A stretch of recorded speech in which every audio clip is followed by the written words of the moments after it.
오늘 우리에게 주시는 하나님의 말씀, 성경 말씀 찾아보도록 합니다.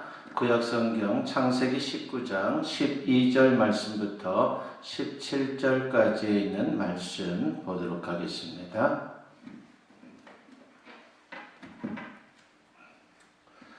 찾으신 줄 알고 제가 봉독해 올립니다. 창세기 19장 12절부터 보겠습니다. 그 사람들이 룻에게 이르되 이 외에 네게 속한 자가 또 있느냐? 네 사위나 자녀나 성중에 네게 속한 자들을 다 성 밖으로 이끌어내라. 그들에 대한 부르짖음이 여호와 앞에 크므로 여호와께서 이곳을 멸하시려고 우리를 보내셨나니 우리가 멸하리라.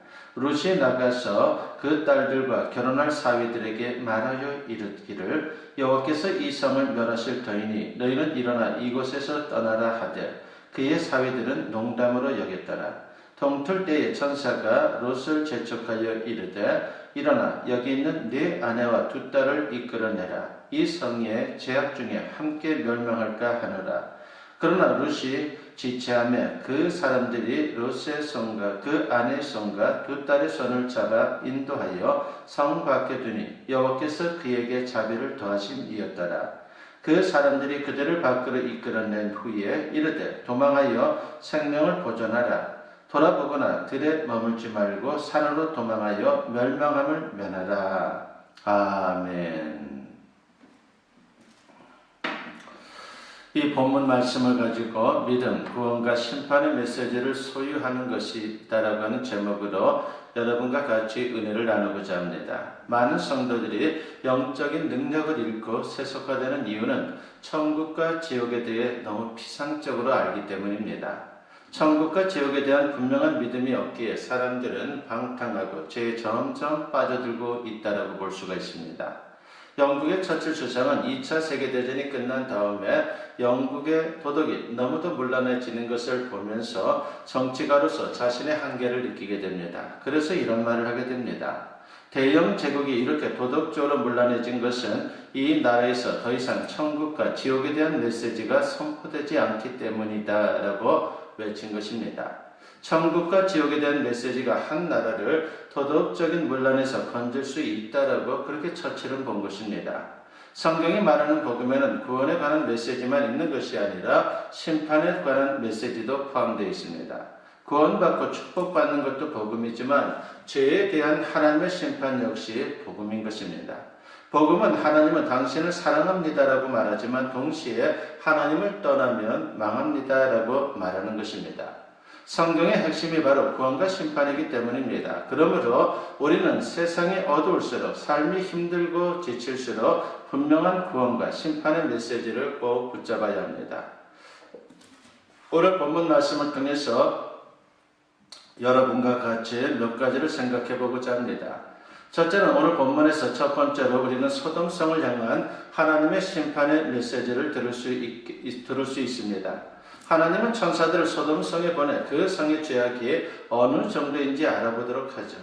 소돔성의 천사들이 들어갔을 때 마침 롯이 소돔 성문에 앉아있다가 그들을 보고 자기 집으로 초대하고 그들을 위해서 식탁을 베풀고 무교봉을 구웠습니다. 그런데 그날 밤 그 성에 사는 사람들이 롯의 집을 에워싸고 천사들을 내놓으라고 요구하는 것입니다. 그들은 오늘 밤 내게 온 사람이 어디 있느냐? 이끌어내라. 우리가 그들을 상관하리라고 그렇게 말을 합니다. 여기서 상관하겠다라고 하는 말은 성적인 관계를 맺겠다는 것입니다. 당시 고대근동 지역의 간섭은 자기 집에 온 손님은 무슨 일이 있어도 보호해야 합니다. 그래서 롯은 차라리 내 두 딸을 줄 테니 이 사람들에게 아무 일도 저지르지 말라고 그렇게 말합니다. 그러나 소돔 사람들은 롯의 말을 무시하죠. 그러면서 롯을 밀치고 문을 부수려고 했습니다. 이때 천사들이 롯을 집 안으로 끌어들이고 문 밖의 무리들의 눈을 어둡게 합니다. 그러자 그들은 문을 찾느라고 헤매게 되죠. 이 사건을 통해서 천사들은 소돔성의 죄악이 얼마나 심각한지 목격하게 됩니다. 특히 4절 말씀에서 소돔성 사람들이 노소를 막론하고 원근에서 다 모였다라고 하는 것은 소돔성의 죄가 집단적이고도 총체적인 것이다라고 하는 것을 말하는 것입니다. 그들은 음란했고 폭력적이었고 무엇보다도 동성애가 보편적이었습니다. 그래서 천사들은 롯에게 이렇게 말합니다. 본문 12절과 13절에 보면은 그 사람들이 롯에게 이르되 이 외에 네게 속한 자가 또 있느냐? 네 사위나 자녀나 성 중에 네게 속한 자들을 다 성 밖으로 이끌어내라. 그들에 대한 부르짖음이 여호와 앞에 금으로 여호와께서 이곳을 멸하시려고 우리를 보내셨나니 우리가 멸하리라 하고 있습니다. 천사들은 여호와께서 이곳을 멸하려고 자신들을 보냈다라고 말합니다. 그리고 우리가 멸하리라고 그렇게 선포를 하죠. 그렇습니다. 하나님은 죄를 그냥 두지 않습니다. 성경은 죄에 대해 대강 말한 적이 없고 죄에 대해 하나님은 반드시 심판하신다라고 선언을 하십니다. 하나님의 심판은 개인적일 수 있고 한 지역, 한 나라를 대상으로 할 수도 있습니다. 또 전 우주적인 심판일 수도 있습니다. 어떤 사람들은 하나님의 심판에 대해 정말 그럴까라고 그렇게 의심하는 분들도 있습니다. 그러나 성경은 하나님의 심판이 실제적이다라고 분명히 밝히고 있고 또한 보여줍니다. 하나님은 노아 시대 때 물로 세상을 심판하셨습니다. 성경에 나타난 이런 심판의 사건들은 마지막 날에 임할 하나님의 심판을 예고하고 있는 것입니다. 그러므로 하나님의 심판을 우습게 여기서는 안 됩니다. 찜질방에 가면 빌려주는 옷이 있습니다. 그 옷도 가져가는 사람들이 있는지 모르지만은 못 가져가게 하려고 로고나 글씨를 써놓습니다. 그런데 어느 찜질방은 아주 큰 글씨로 반남용이라고 그렇게 등 뒤에 새겨놓았습니다. 사람들이 찜질복을 입고 있으면 얼마나 후줄근합니까? 부자나 가난한 자나 배운 자나 못 배운 자나 비슷비슷합니다. 그런데다가 반남용이라고 적혀있으니 웃기면서도 묘한 생각이 듭니다. 아, 그렇구나. 저 옷도 반남용이지만 사실 인생 자체가 반남용이구나라고 하는 생각을 할 수가 있습니다. 그렇습니다. 우리 인생은 반남용입니다. 언젠가 하나님 앞에 돌아가 심판을 받아야 합니다. 그렇게 베드로 사도는 이렇게 권면을 하죠. 베드로전서 4장 7절과 10절에 보면은 만물의 마지막이 가까이 왔으니 그러므로 너희는 정신을 차리고 근신하여 기도하라. 각각 은사를 받은 대로 하나님의 여러 가지 은혜를 맡은 선한 청지기 같이 서로 봉사하라고 했습니다.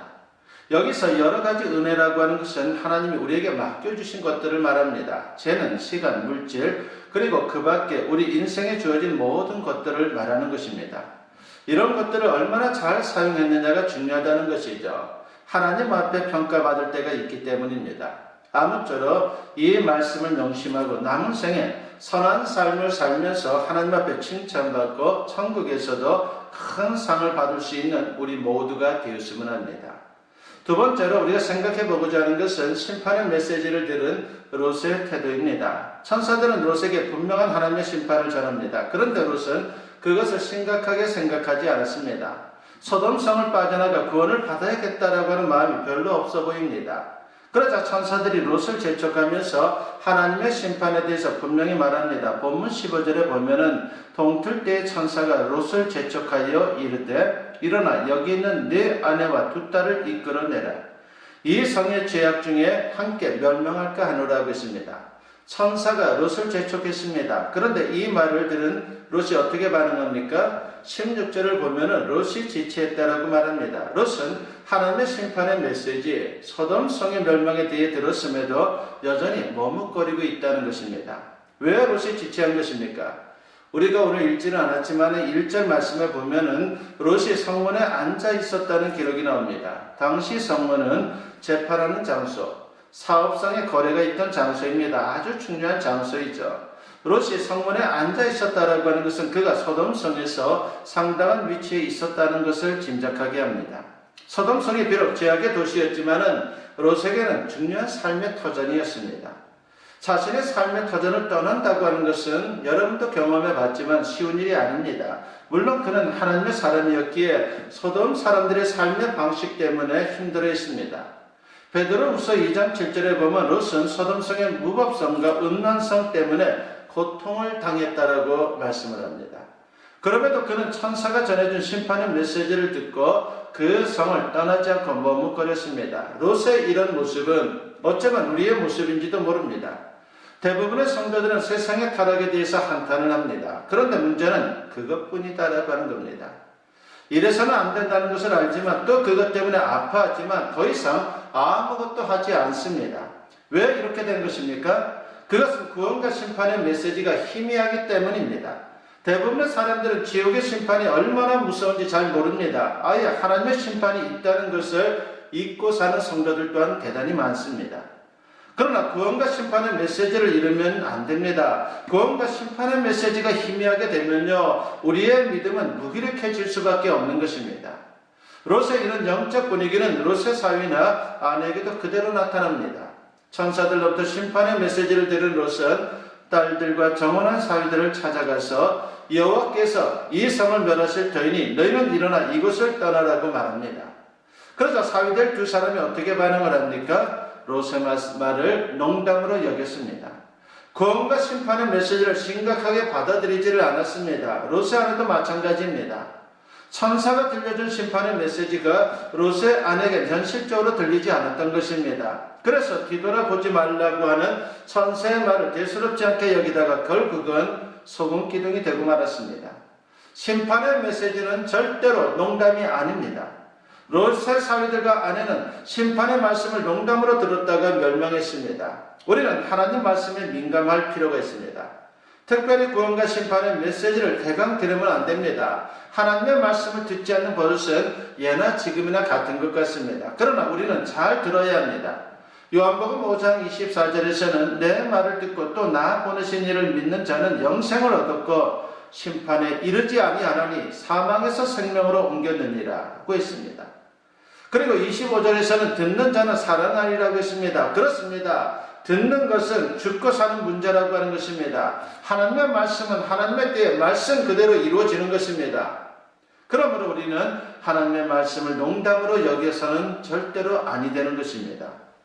세 번째로 오늘 본문을 통해서 우리가 생각해 보고자 하는 것은 롯을 구원하려고 하는 하나님의 열심을 오늘 본문을 통해서 우리가 확인할 수 있습니다.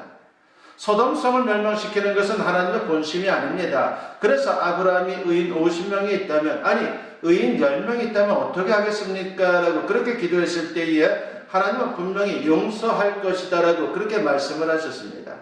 천사들을 보낸 것은 그런 의인들을 찾기 위한 것일 수도 있습니다. 또 본문을 보면 아주 특별한 것을 발견할 수 있는데, 그것은 소돔성을 심판할 하나님의 시간이 임박해지자 천사들이 다급해졌다는 것이죠. 본문 16절 말씀에 보면 그러나 롯이 지체하며 그 사람들이 롯의 손과 그 아내의 손과 두 딸의 손을 잡아 인도하여 성 밖에 두니 여호와께서 그에게 자비를 더하심이었더라고 했습니다. 천사들은 재촉했지만 롯은 지체했습니다. 롯이 수동적이라면 천사들은 적극적이었습니다. 천사들이 얼마나 급했던지 양손을 다 사용해서 롯의 가족들을 이끌어냅니다. 얼마나 감동적입니까? 사실 누가 더 서둘러야 합니까? 당연히 롯입니다. 그러나 성경은 하나님이 더 급했다라고 말합니다. 또 본문 17절에 보면 소돔성에서 그들을 이끌어낸 천사들은 다급히 롯에게 구원의 길을 알려줍니다. 들에 머물지 말고 산으로 도망하여 멸망함을 면하라고 했습니다. 그랬더니 롯이 뭐라고 말합니까? 18절부터 20절에서 이런 말씀을 합니다. 롯이 그들에게 이르되 내 주여 그리 마옵소서. 주의 종이 주께 은혜를 입었고 주께서 큰 인자를 내게 베푸사 내 생명을 구원하시오나 내가 도망하여 산에까지 갈 수 없나이다. 두렵건대 재앙을 만나 죽을까 하나이다. 보소서 이 저 성읍은 도망하기에 가깝고 작기도 하오니 나를 그곳으로 도망하게 하소서. 이는 작은 성읍이 아니니까 내 생명이 보존되리이다라고 했습니다. 마치 롯은 천사와 흥정하는 듯이 산으로 가기 힘드니까 가까운 소활성으로 가게 해달라고 말하고 있습니다. 그러자 천사가 이렇게 말하죠. 22절에 보면은 그리로 속히 도망하라. 네가 거기 이르기까지는 내가 아무 일도 행할 수 없노라고 했습니다. 롯의 가족을 구원하기 전까지는 하나님께서 아무것도 할 수 없다는 것입니다. 이 말을 다르게 말한다면요, 롯의 가족을 구원하는 것이 소돔성의 심판보다 더 중요하다는 것입니다. 사실 인간을 구원하려고 하는 하나님의 사랑은요, 조건적이 아닙니다. 일방적입니다. 하나님의 사랑은 우리 인간이 죄 때문에 멸망의 길로 가는 것을 그냥 두고 볼 수 없습니다. 그래서 우리를 구원하려고 아들 예수 그리스도를 이 땅에 보낸 것입니다. 그리고 우리의 죄를 대신 지고 십자가에서 죽게 하셨습니다. 이런 하나님 사랑에 대해 사도 바울은 로마서 5장 8절에서 이렇게 말씀합니다. 우리가 아직 죄인 되었을 때에 그리스도께서 우리를 위하여 죽으심으로 하나님께서 우리에 대한 자기의 사랑을 확증하셨느니라고 했습니다. 그런데 많은 성도들이 삶에 어려움이 닥치거나 자신이 원하는 대로 일이 되지 않으면 하나님께서 자기를 더 이상 사랑하지 않는다라고 그렇게 생각을 합니다. 그러나 그렇지 않습니다. 예수님의 십자가야말로 하나님이 그들을 얼마나 사랑하는지에 대한 확실한 증거입니다. 그러므로 우리는 어떠한 상황과 환경에서도 예수님의 십자가를 통해 확증된 하나님의 사랑을 절대로 의심해서는 안 됩니다. 유명한 신학자 가운데 한 분인 칼 바르트라고 하는 분이 있습니다. 이분이 미국을 방문하게 되었는데 그때 수많은 기자들이 그분과 인터뷰하기 위해서 찾아왔습니다. 그리고 이런 질문을 던집니다. 당신이 평생 동안 신학을 연구하고 세계적인 신학자가 되면서 당신이 발견한 가장 위대한 신학은 무엇입니까? 라고 했습니다. 이때 세계적인 신학자가 이렇게 말합니다. 하나님은 나를 사랑하십니다. 성경에 그것이 기록되어 있다는 사실이 내가 발견한 가장 놀라운 사실입니다라고 고백을 했습니다. 그렇습니다. 하나님은 우리를 사랑한다는 사실을 발견하는 것보다 더 위대한 발견은 없습니다. 하나님께서 우리에게 주신 성경에서 하나님의 사랑을 발견하는 것이야말로 가장 위대한 발견인 것이죠. 아무리 성경을 많이 읽고 열심히 공부하고 깊이 연구해서도 하나님의 사랑을 성경 속에서 발견하지 못했다면 헛수고한 것입니다. 성도들을 향한 하나님의 사랑과 열심을 믿는 그러한 우리 모두가 되었으면 합니다. 그런데 오늘 본문에서 이런 하나님의 열심을 닮은 한 사람을 만날 수가 있습니다. 그 사람이 바로 아브라함입니다. 27절과 28절에 보면 아브라함은 그 아침에 일찍 일어나 여호와 앞에 서 있던 곳에 가서 멀리 소돔성을 바라봅니다. 아마도 아브라함은 그날 밤 잠을 제대로 이루지 못했을 것입니다. 그는 소돔성에 사는 조카 롯을 위해 기도하고 또 기도하다가 아침 일찍 소돔성이 보이는 곳까지 와서 하나님이 소돔성을 심판하는 것을 보고 있습니다. 우리는 소돔성을 바라보는 아브라함을 주목할 필요가 있습니다. 끈질기게 조카 롯을 위해 중보 기도하고 아침 일찍 일어나 안타까운 마음으로 소돔성을 바라보는 아브라함의 모습에서 우리는 우리를 구원하기 위해 이 땅에 당신의 아들을 보낸 하나님의 모습을 발견할 수가 있습니다. 그래서 하나님은 이런 아브라함을 기억하고 소돔성의 멸망에서 조카 롯을 기어이 구원해 주신 것입니다.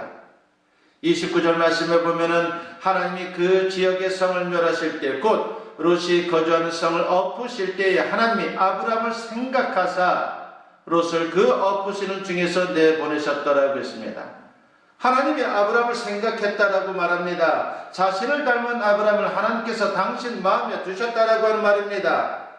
아브라함은 하나님 마음을 얻은 축복의 사람입니다. 저와 여러분 가슴에 다시 구원과 심판의 메시지가 분명해지기를 바랍니다.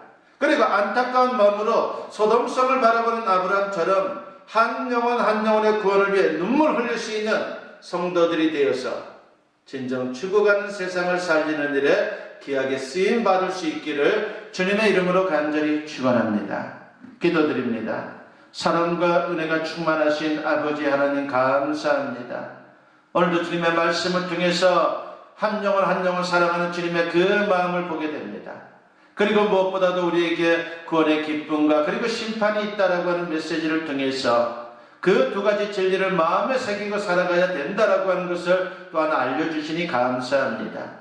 아버지 하나님, 이제 진정 우리의 마음속에 구원과 심판의 그 메시지를 통해서 언제나 깨어 있게 하여 주시고 그런 말미암아 주님이 원하고 기뻐하는 인생을 살아갈 수 있는 하나님의 사람들 다 되게 하여 주시옵소서. 감사드리옵고 예수님의 이름으로 기도드리옵나이다. 아멘. 이제는 우리 주 예수 그리스도의 은혜와 아버지 하나님의 무궁하신 사랑하심과 성령의 감화감동 역사 충만하심이 오늘 주님께 예배로 영광 돌리며 이제 선포된 말씀과 같이 구원과 심판의 메시지를 마음에 새기며 하나님 중심으로 살아가기를 다짐하고 결단하며 세상을 향하는 주님의 사랑하는 자녀들 위해 지금으로부터 영원토록 함께 하시기를 간절히 축원하옵나이다. 아멘.